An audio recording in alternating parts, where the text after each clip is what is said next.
Marak kawin kontrak dan libatkan penghulu gadungan, Kemenak Cianjur bakal lakukan ini. Maraknya kawin kontrak yang terjadi di Kabupaten Cianjur, membuat Kementerian Agama atau Kemenak setempat turun tangan apalagi kasus kawin kontrak ini melibatkan seorang amil atau penghulu yang diduga gadungan.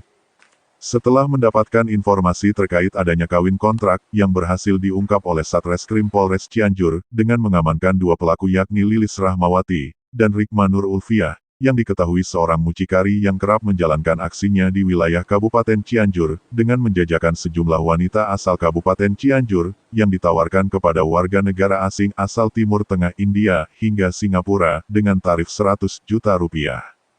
Kementerian Agama Kabupaten Cianjur pun melakukan investigasi secara internal, serta akan menindak petugas penghulu resmi bila ikut serta dalam kegiatan kawin kontrak ini. Faktor ekonomi seakan menjadi alasan bagi para korbannya untuk ikut dalam bisnis haram tersebut. Terungkapnya kasus kawin kontrak ini seakan mencoreng Kabupaten Cianjur yang dijuluki kota santri. Untuk melakukan pencegahan terjadinya kembali kawin kontrak, Kementerian Agama Kabupaten Cianjur akan menggencarkan sosialisasi kepada masyarakat untuk tidak melakukan kawin kontrak dengan diiming-imingi sejumlah uang. Kementerian Agama hanya mencatat pernikahan yang sah dan tidak membuat catatan terkait pernikahan kawin kontrak yang dinilai ilegal dan haram hukumnya menurut agama Islam.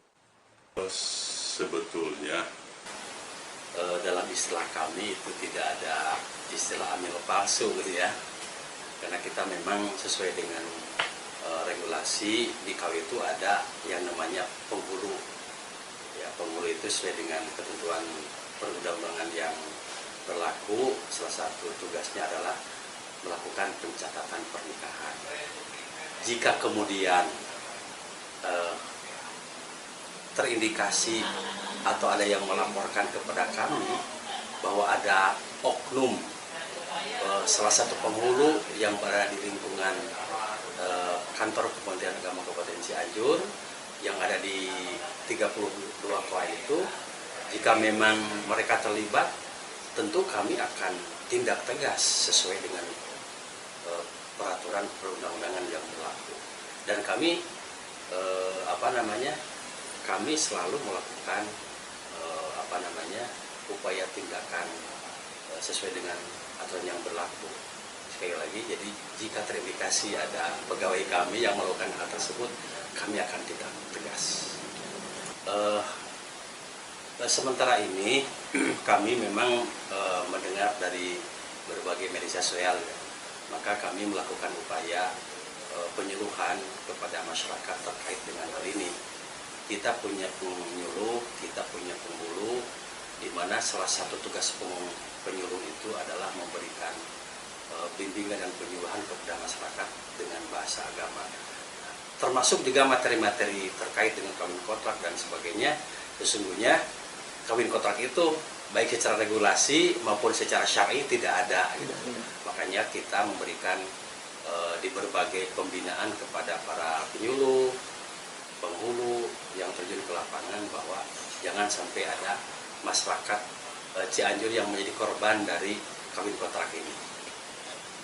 Saya kira mungkin sejauh ini kawin kontrak itu mungkin dari Cianjur, Jawa Barat, Arif mengabarkan. Data ya, karena memang itu pelaksanaan pernikahan yang di luar pengetahuan kami.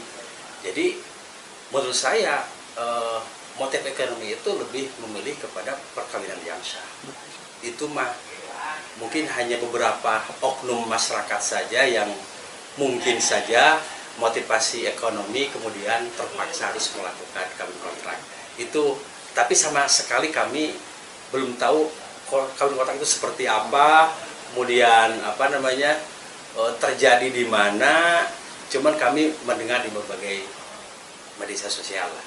Karena sekali lagi seperti yang saya sampaikan tadi, bahwa pernikahan atau kawin kontrak itu baik secara regulasi maupun secara syar'i betul-betul itu bertentangan dengan aturan yang ada.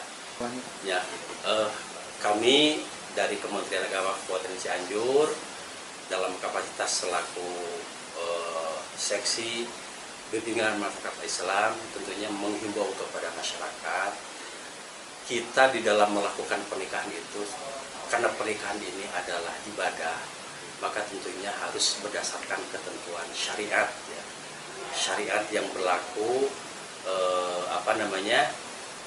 di aturan secara fikih Islam, kemudian secara aturan yang berlaku.